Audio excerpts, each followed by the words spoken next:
มือนี้มามอบความแซ่บให้ถึงที่เลยจ้าต้องขออภัยนำเด้อสำหรับภัยที่ผ่านมาเห็นตอนเด้อดีว่ามือนี้นะหลังจากที่กลับมาจากตัดรู้สึกว่าหิวข้าวแห้งทุกคนเพราะว่ากลัวสิตัดยางแล้วก็จนว่าสวยเติบเนื้อคือนี่ดิ่งลงตัดยางเด้อขนาดสิใส่คำว่าเกือบแจ้งพุ่นละตี4แล้วจังได้ไปตัดยางปกติก็จะตัดตอนหัวค่ำเนาะจ้าแต่ว่าเมื่อวานนี่นะฝนต้นมันเปียกขนาดทุกคนตอนแรกคิดว่าสิบ่ได้ตัดแต่ว่าพอตี4แล้วพอมาปลุกเอาทุกคนใจหนึ่งก็บ่อยากตัดเนาะจ้าเพราะว่ามันใกล้สิแจ้งแล้วคิดไปคิดมาถ้าสิเอาอากาศดีๆนี่คือสิบ่มีนี่มันก็เลยแล้วสวยทุกคนหิวข้าว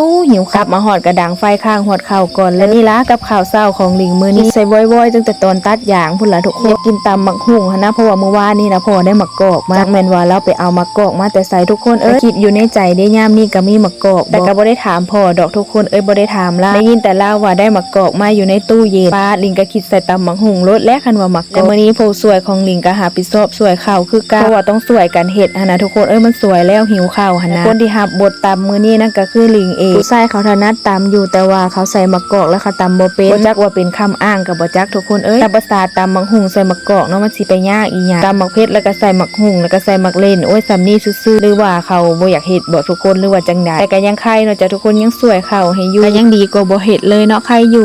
มาฮอดตอนนี้ลิงก็สิใส่มักนาวแล้วแม่นว่าเฮาสิตำใส่มะกอกแต่เฮาก็สิใส่มักนาวนะให้มันถูกกลิ่นหอมมักนาวจักหน่อยเนาะจะใส่จักบิ่งนึงมะกอกก็สิบ่ใส่หลายเนาะจะยอมใส่สักหน่อยมันมีหน่อยหั่นนะต้องยอมใส่เอาไว้ตามลายตามเมิดบาทเดียวกว่าสิฮอดยามเกี่ยวข้าวนี่ยังอีกโดดกอกมันบ่ได้หาง่ายๆเด้เนาะทุกคนคันบ่ฮอดยามมันลงและยามมะกอกหล่นก็เดือน11 12เกี่ยวข้าวเกี่ยวน้ำแล้วพุ่นแล้วเนาะสุเจ้าจังสิฮอดฤดูมะกอกหล่นเอามาแล้วก็ฮอดยามนั้นลิงก็บ่ได้มีดอกทุกคนคันมีก็สิเห็นอยู่ตามตลาดพุ่นแหละเขาเจ้าเอามาขายแพ็คละ5-6หน่วยนี่แหละทุกคนซื้อมาตามแต่ละเทื่อก็บ่ได้แซ่บดอกสุเจ้ามะกอกบางต้นมันก็บ่แซ่บหั่นนะแม่นว่าเอามาตามใส่มังหุงมันก็ยังบ่เข้ากันอยู่ดีบ่คืออยู่แถวบ้านเด้เนาะทุกคนเนาะเลือกต้นนั้นแซ่บต้นนี้บ่แซ่บก็เลือกเอาแต่ต้นแซ่บๆแล้วมาใส่ตู้ไว้บ้านยามใดลิงก็บ่เคยเอามาเพราะว่าบ่ค่อยดุค่อยมันหิวมานะทุกคนสุดท้ายก็กลับมาซื้อเอาอยู่ตลาดคือกันเพราะว่าบางห้านก็ถึกต้นแซ่บหั่นนะซื้อก็ต้องซื้อห้านประจำที่เคยซื้อแม่นสั้นตามมามันก็บ่แซ่บทุกเจ้าแต่ว่าตำบักหุ่งใส่มะกอกมื้อนี้นะแซ่บหลายกินกับข้าวเหนียวฮ้อนๆตำเผ็ดๆจังแม่นเข้ากันค่ะ